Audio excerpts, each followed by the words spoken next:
Depressão, risco da depressão causada por conta das tribulações. Muitos entendem que o cristão, o crente, não passa por tribulações, não passa por problemas, não tem nada que o abale, nada que o deixe triste, nada que o possa afetar. Isso realmente não é verdade. Jesus mesmo nos disse que no mundo teríamos aflições, mas tem de bom ânimo, eu venci o mundo, né? O cristão passa sim por vários problemas, por várias tribulações. Estamos num momento em que uma virose grave, uma virose que está levando à morte, está se espalhando pelo mundo todo. Uma pandemia, algo sem precedente nos últimos anos. Meu tempo de vida não vi isso. Países fechando fronteira, cancelando voos, fechando comércio, mandando os seus cidadãos ficarem em casa para que se tente conter o progresso dessa virose. Quem não ficará estressado, quem não fica nervoso, quem não fica tenso numa situação como essa? Quem não fica angustiado por conta de uma situação dessa? É claro que é normal. Quando essa lição foi escrita, com certeza não se tinha ideia de que isso poderia vir a acontecer, mas acaba sendo uma situação bem atual para os nossos dias, né? Todos nós cristãos, todos nós seres humanos, estamos sujeitos a doenças, a morte de pessoas queridas, depressão, acidentes, desemprego, perseguições. Quantos não estão preocupados nessa situação de isolamento, de ficarem sem emprego, de ficarem sem salário, de ficarem sem sustento? É normal que isso aconteça, e isso atinge a todos, a crentes e a não crentes. Paulo deixou isso bem claro, né, nas suas cartas. Ele foi um exemplo que passou por muitas angústias, por muitas tristezas, por muitos problemas. E, graças a Deus, ele não entrou em depressão, contrário aos outros exemplos que mostramos aqui. Essa é a lição número 12 da revista Palavra e Vida, edição 64. A revista Palavra e Vida é editada pela Convenção Batista Fluminense, disponível no site batistafluminense.org.br. Essa edição tem por tema Tratamento Bíblico, Ansiedade e Depressão e foi escrita pelo pastor Eduardo Luiz de Carvalho Faria. Tenho certeza de que quando ele escreveu essa lição não se tinha perspectiva a respeito do que está acontecendo hoje no plano mundial, né, de vários e vários países, tendo essa tensão, esse nervosismo, claro, com as medidas que a gente tem que tomar de segurança, de higiene, de confinamento para evitar a propagação e a contaminação das demais pessoas. Mas isso gera uma grande angústia, gera grandes problemas, e isso é uma tribulação. A primeira pergunta, então, dessa lição é possível que alguém tenha uma vida sem tribulações? Bom, por mais que seja um exemplo de vida, por mais que seja alguém que foi um vetor assim sensacional para espalhar o evangelho no mundo, a pregação de Paulo atingiu a todos os cantos do mundo antigo e nos atinge, vem até nós pela Bíblia até hoje, né? Paulo mesmo passou por muitas tribulações, ele passou por muitos problemas, né? A pregação do evangelho, que foi o seu carro-chefe ali, foi sua atividade principal desde que ele teve encontro com Cristo, lhe causou muitos problemas, lhe causou perseguição, lhe causou nudez, ele apanhou, foi injustiçado, enfim, ele passou por muitos problemas que, de fato, lhe deixava atribulado. Foram tribulações que ele sofreu. E aí a gente pergunta, é possível alguém viver sem tribulação? Sem tribulação não é possível. Estamos no mundo e o mundo nos aflige o tempo todo, o dia todo, com todas essas coisas. O que vamos comer, o que vamos vestir, se vamos ter comida ou não, como vamos fazer. O dinheiro vai faltar, a economia mundial será que quebra, será que não quebra? Como é que vai ser a nossa vida daqui para frente? É uma angústia natural, é algo que nos deixa nervosos, perplexos com todas essas coisas. Mas olha só, apesar de todos esses problemas que Paulo enfrentava, a gente não consegue achar alguma passagem na Bíblia em que ele esteja reclamando da sua condição, das suas adversidades. Muito menos a vermos prometendo aos outros uma vida sem tristeza, tempestades ou angústia. Paulo não promete nisso a ninguém, né? Ele não fala para ninguém que a gente ia ter uma vida sem tristeza, sem angústia, sem problemas. Ele passa por problemas, ele narra seus problemas, mas ele não reclama desses problemas. Ele está, como é que se diz?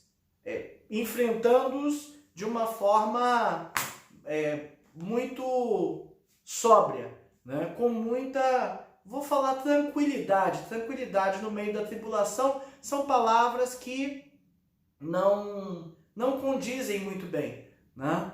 Na situação atual, dizer que estou tranquilo não é compatível. Todos nós estamos intranquilos com isso. Mas lá em Filipenses 1:21, ele chega a dizer: portanto, para mim, o viver é Cristo e morrer é lucro.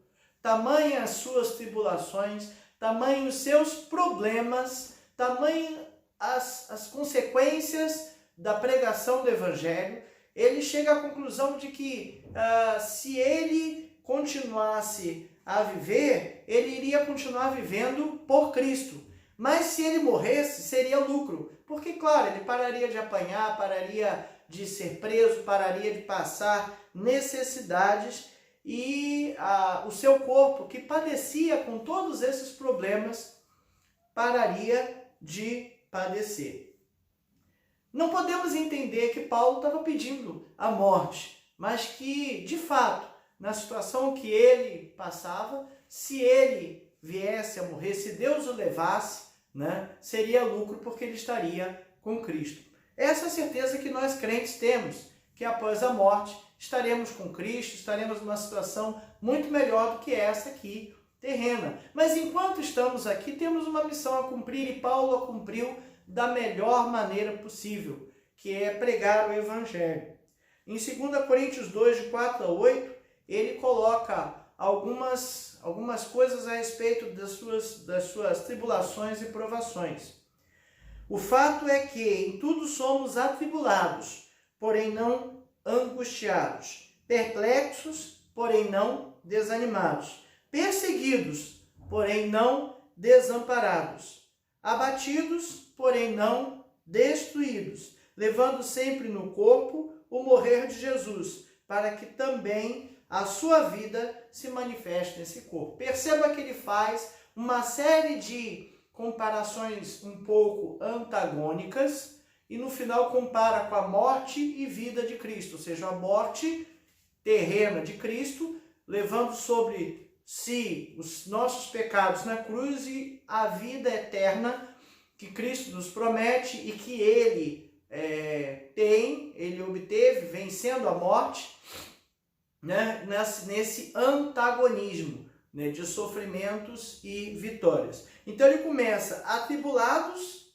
porém não angustiados, perplexos, porém não desanimados, perseguidos, porém não desamparados, abatidos, porém não destruídos, levando no corpo o morrer de Cristo, para também a sua vida se manifeste em nosso corpo. Nosso tema aqui é a tribulação, né, por conta, a depressão por conta de tribulações. Perceba que Paulo faz uma diferença entre tribulação e angústia. Atribulados, porém não angustiados. Qual é a diferença entre essas duas palavras? O que significa tribulação e o que significa angústia? Bom, o pastor Eduardo comenta aqui que a palavra que Paulo usou no grego foi thlibou, né? Que significa sofrer duramente, ser posto à prova. Prova é uma palavra que a gente não gosta, né? Falou para o aluno que vai ter prova, todo mundo começa, ai meu Deus do céu, vai ter prova. A gente não quer fazer prova porque a própria palavra prova deixa todo mundo nervoso. Ser posto à prova, ser provado, é algo muito mais complexo, muito mais complicado. Paulo está dizendo que ele está sendo atribulado no sentido de ser posto à prova. E aí eu pergunto, toda tribulação que a gente passa gera algum efeito? Gera. Toda tribulação, toda prova gera um efeito. Como eu acabei de falar, se falar para o aluno que vai ter prova, ele vai ficar nervoso. Por mais que saiba a matéria, por mais que tenha firmeza naquilo que vai fazer, o aluno vai ficar nervoso, porque é aluno. Nós, quando somos postos à prova, né, somos atribulados, nós temos no nosso coração, nos nossos sentimentos, algumas reações que são normais. Ficamos nervosos, ficamos tensos, ficamos preocupados. A situação atual, volto a dizer, nos deixa tensos, nos deixa nervosos e nos deixa preocupados. Isso é do nosso corpo, da nossa forma, da forma como Deus nos fez. Ficamos sim um pouco angustiados, mas essa angústia não pode ser aquela angústia, aquele nervoso que vai nos derrubar, vai nos atolar. Paulo faz então uma distinção entre tribulação e angústia. Ele não está falando daquela angústia, daquela ansiedade, desse nervoso natural que a gente sente quando uma notícia ruim, quando um problema nos atinge.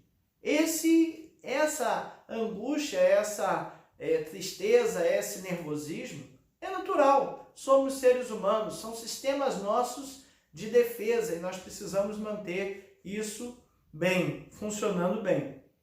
Paulo está falando daquela angústia que permanece, que fica o tempo todo, né? Aquela que entristece o coração, aquela que causa aquela ansiedade terrível, né? E leva a afundar o ser humano. É normal, nessa situação que nós estamos, ficarmos ansiosos. Quem não vai ficar ansioso? Olha, as aulas suspensas, estamos estudando em casa, algumas escolas estão estudando em casa, outras estão suspensas, algumas faculdades fecharam o semestre, e agora o que vai acontecer? Eu vou perder o curso, eu não vou me formar, a gente vai ter comida, a gente vai ter dinheiro. São angústias, são estresses que ficam sim em nosso coração. É normal que tenhamos essas dúvidas, é normal que tenhamos essas situações nos afligindo. O que não é normal é que isso se torne uma falta completa de perspectiva, uma falta completa de esperança. Não podemos nos entregar a estes problemas. Precisamos enfrentar o que está acontecendo no mundo e no nosso país com sobriedade, com tranquilidade, com equilíbrio. É necessário manter o equilíbrio, ok? Nossas mentes e nossas almas precisam estar tomadas por uma paz que é difícil de explicar, mas essa paz vem do Espírito Santo de Deus que habita em nós. Nós crentes temos a certeza da salvação. Nós crentes temos a certeza que Deus nos deixou um Consolador. O Espírito Santo dele veio, após a sua subida, morar conosco, morar em nossos corações. E esse Espírito Santo de Deus precisa nos dar essa tranquilidade de que, apesar de atribulados, não estaremos angustiados. Apesar de perplexos, não vamos desanimar. Apesar de perseguidos, não estaremos desamparados. Estaremos abatidos, sim, mas não destruídos. Quem não fica nervoso, quem não fica cansado com todo esse estresse que está acontecendo? Às vezes a gente chega em casa e o noticiário fica uma notícia atrás de outra, só notícia ruim, né? O número de casos aumentando, o número de pessoas morrendo aumentando, e aquilo vai nos deixando nervosos e angustiados, e a gente precisa desligar a televisão um pouco para que a gente consiga aliviar, ok? Mas essa paz inexplicável precisa estar em nossos corações. Paulo dizia já lá atrás, né, que ele estava ciente, que ele sabia que essas tribulações viriam sobre nós. Todos temos que estar cientes que ser crente não é não ter tribulações. Ter a paz que Cristo falou não é não ter guerra, né? Deixo-vos a paz, a minha paz vos dou, não vou lá dou como o mundo a dá. A paz que Cristo está dando não é aquela paz do mundo de ausência de guerra, né? A paz que Cristo dá é a certeza da vitória. Então, a certeza que lá no final tudo estará bem, tudo estará tranquilo, tudo estará nas mãos de Deus. Às vezes não da forma como a gente quer, às vezes não com os resultados que a gente quer, mas estando na mão de Deus estará com certeza melhor. Paulo faz uma comparação aqui em 2 Coríntios 4, versículo 7, né? Temos, porém, este tesouro em vasos de barro, para que a excelência do poder seja de Deus e não de nós. Paulo está fazendo uma comparação aqui, ele como vaso de barro, nós como vaso de barro, né? Guardando um grande tesouro, que é a excelência do poder de Deus. O que pode nos trazer tranquilidade é o poder de Deus. Nós, por nós mesmos, não vamos atingir nenhum bom resultado. Deus, sim, pode nos trazer essa tranquilidade, né? Como Deus enchia a vida de Paulo e transbordava como um vaso de barro, cheio de imperfeições, né? É difícil a gente ver uma cerâmica toda bonitinha, no mínimo ela é porosa, no mínimo a sua pintura tem alguma coisinha um pouquinho mais torta, é artesanal, né? Difícil a gente ver uma cerâmica, nem os pisos fabricados são totalmente perfeitos, né? Quando você pega lá um lote de piso, tem um tipo 1, tipo 2, tipo 3, tipos diferentes, alguns melhores, alguns piores, alguns que a cor ficou mais clara, outra ficou mais escura. Então, não tem perfeição na cerâmica, desse tipo de cerâmica, né? E Paulo está falando de um vaso de barro, um vaso cheio de imperfeições, no qual tem o poder de Deus. E com o poder de Deus, ele se torna, sim, algo excelente. Não por si, mas pelo que ele contém. Não por sua vida, mas pelo poder de Deus. E é isso que a gente precisa entender. Veja lá em 2 Coríntios 1, 8 e 9, Paulo vai relatar algo grande, né? Olha, porque não queremos, irmãos, que ignoreis a natureza da tribulação que nos sobreveio na Ásia, porquanto foi acima das nossas forças, a ponto de desesperarmos até da própria vida. Contudo, já em nós mesmos tivemos a sentença de morte, para que não confiemos em nós, e sim em Deus que ressuscita os mortos.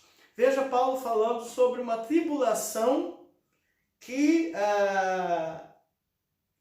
era acima das forças dele. Olha, nós estamos numa situação bem semelhante agora.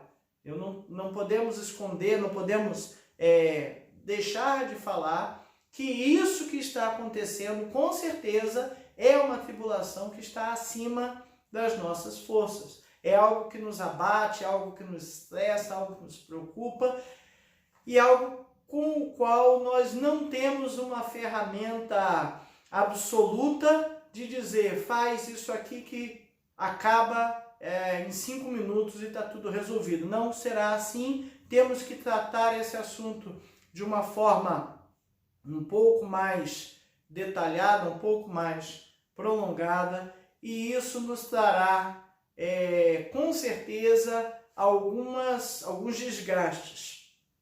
Esse texto muitas vezes é servido de base, é usado como base para dizer que Paulo queria tirar a sua própria vida, né?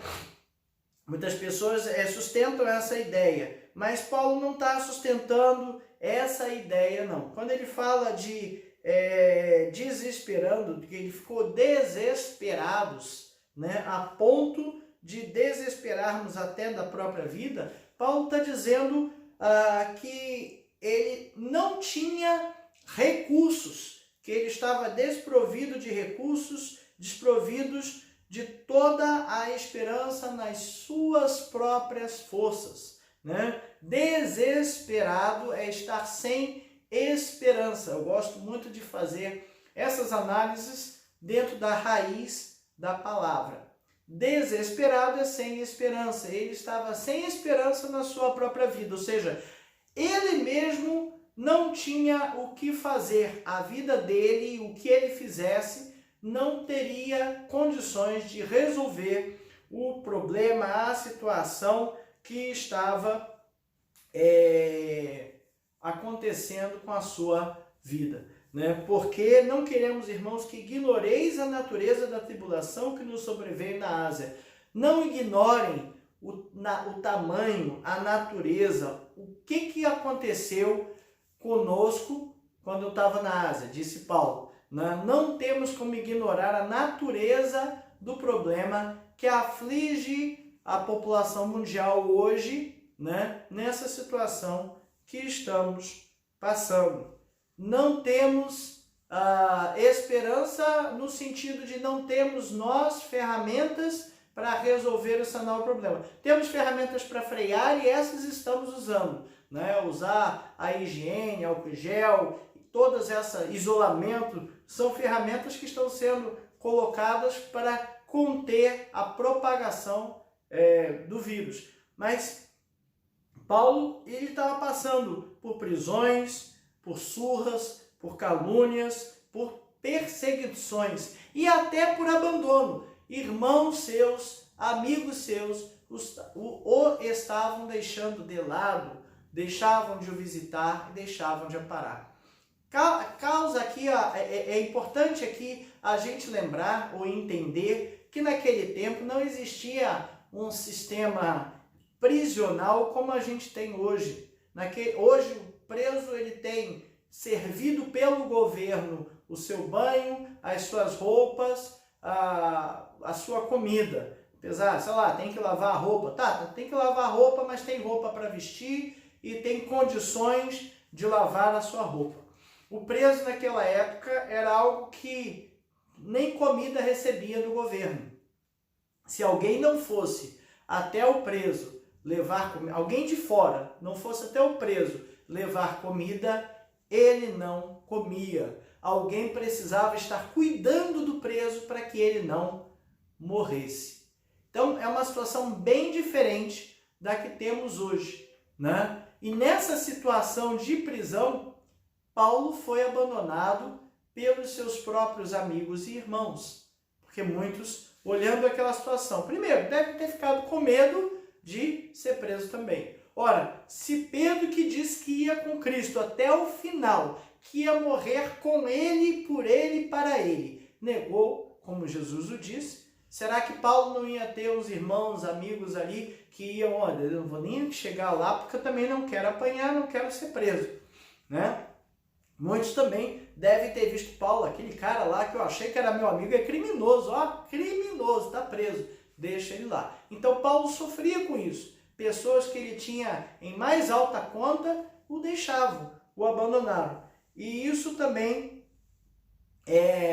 o deixava triste, abatido e angustiado, né? Tudo isso acontecia não porque Paulo fosse de fato um criminoso, né? Paulo estava pregando a palavra de Deus. E por pregar a palavra de Deus, todas essas coisas aconteciam, né? Nenhum ser humano é capaz de suportar insensível às tribulações e intempéries da vida. Paulo, com certeza, ficava triste, ficava estressado, ficava um pouquinho angustiado com essas coisas que lhe sobrevinham. Mas ele não deixava que isso fosse à frente, que isso crescesse e que se tornasse algo maior do que ele mesmo, algo maior do que Deus. E esse é um foco importante na situação que estamos vivendo, né? Não podemos deixar que essa angústia, que essa ansiedade se torne algo tão grande em que a gente não tenha mais saída. O grande perigo, o tópico 2 dessa lição. Qual é o grande perigo da tribulação e da angústia? Tribulação e angústia, tribulação todos nós passamos, angústia, ansiedade, problemas, todos nós vamos sofrer, medo, todos nós vamos sofrer. E depressão, como já dito nos vídeos anteriores, é uma doença, né? Ela pode ser genética, pode ser causada por alguns problemas hormonais, químicos no nosso corpo, hereditários até, mas se não for por esse tipo de problema, ela tem um gatilho, né? E esse gatilho, um episódio, algo que deixa a pessoa, tira ela do ponto de equilíbrio, né? E a gente tem que ter muito cuidado com relação, então, a essas tribulações que nos afetam. Angustiado, um pouquinho. Ansioso, um pouquinho. Pouquinho tempo suficiente para a gente recobrar a nossa sobriedade e lembrar que Deus está aqui para nos ajudar. João 16:33, né? Jesus disse: no mundo tereis aflições, mas, conjunção adversativa, né? Algo contrário, tem de bom ânimo. Eu venci o mundo, se eu venci, vocês também podem vencer. Então, as aflições fazem parte da nossa vida, as tribulações fazem parte da nossa vida e precisamos ter a certeza de que essas aflições e essas tribulações serão controladas por Deus. Deus nos ajudará a controlar os nossos sentimentos, Ele nos dará calma, Ele nos dará paz. Repito, deixo-vos a paz, a minha paz vos dou. Não vou lá dou como o mundo a dá, não se turbe o vosso coração. Credes em Deus, credes também em mim, né? No meio dessas tribulações, aí sim devemos lembrar lá do Filipenses 4:13, né? Mas em todas essas coisas, né, somos mais que vencedores. Posso todas as coisas por aquele que nos amou, né? Jesus. Posso todas as coisas naquele que me fortalece, né? Enfim, a força vem de Deus. Tenho força, tenho poder para suplantar, tenho capacidade de suplantar essas dificuldades, essas tribulações na força de Deus. Como Paulo disse, é um vaso de barro com um tesouro que é o poder de Deus. Nós mesmos não temos por nós capacidade de suplantar essas coisas, é por isso que Paulo disse que não era desesperado, sem esperança em si mesmo, né? E a gente precisa confiar em Deus para que Deus nos ajude a suportar e passar esses problemas, né?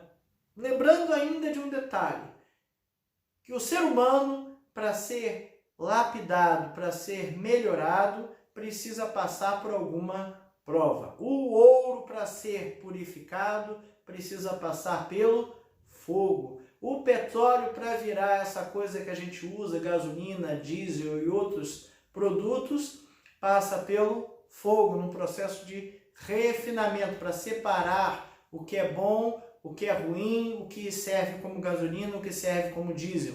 O ouro passa pelo fogo para separar as impurezas, tirar as impurezas e deixar só o que é ouro com a liga necessária a fazer. Para que Deus nos melhore, precisamos passar por alguns sofrimentos. Faz parte, é a ferramenta que Deus usa e não temos como fugir disso. Temos que entender que os sofrimentos são, de fato, usados por Deus para que sejamos lapidados e melhorados. 2 Coríntios 1, 19. Portanto, já em nós mesmos tínhamos a sentença de morte, para que não confiássemos em nós, mas em Deus que ressuscita os mortos. Irmãos, não podemos, num momento como esse de tribulação, entender que nós vamos, por nossa própria força, por nossas próprias mãos, suplantar os problemas que aparecerão na nossa vida. Claro, vamos reagir ao que temos que reagir, vamos agir da forma como temos que agir, vamos tomar as atitudes que precisamos tomar. Tudo que está ao nosso alcance temos que fazer, mas o que vai nos trazer vitória, o que vai nos trazer tranquilidade, o que vai nos trazer esperança é o poder de Deus. Não nós mesmos, mas Deus. Ele ressuscita os mortos e leva à vida eterna, né? E nós não temos em nós essa capacidade, essa esperança. O que nos dá esperança é o Espírito Santo que habita em nós, crentes. Aquele que Deus prometeu e aquele que Deus nos mandou pelo o seu Filho. O fato é que, 2 Coríntios 4, de 8 a 10, fecho com esse texto, em tudo somos atribulados, porém não angustiados, a angústia que permanece. Perplexos, porém não desanimados. As coisas vão nos assustar, mas precisamos manter o ânimo. Perseguidos por pregar o Evangelho, mas não estaremos desamparados porque Deus estará conosco. Abatidos, todos nós vamos ficar realmente extremamente cansados com tudo que está acontecendo. Porém não destruídos, porque Deus renova nossas forças, levando sempre no corpo o morrer de Jesus. O morrer de Jesus. Jesus morreu na cruz para que tivéssemos a vida eterna. Ele venceu a morte, né? Para que também o morrer de Jesus, para que também a sua vida se manifeste em nosso corpo. Que Deus nos ajude, nos abençoe e nos dirija a manter a sobriedade, a calma, a tranquilidade em todos os momentos de tribulação. Nesse momento, a grande tribulação que está vindo sobre o nosso mundo é esse coronavírus. E a gente precisa manter a sobriedade, a tranquilidade, não em nós, mas em Deus, que Ele está no controle das nossas vidas e nos guiará até que isso tudo passe. Deus nos ajude, Deus nos acompanhe, Deus esteja conosco em todos esses momentos.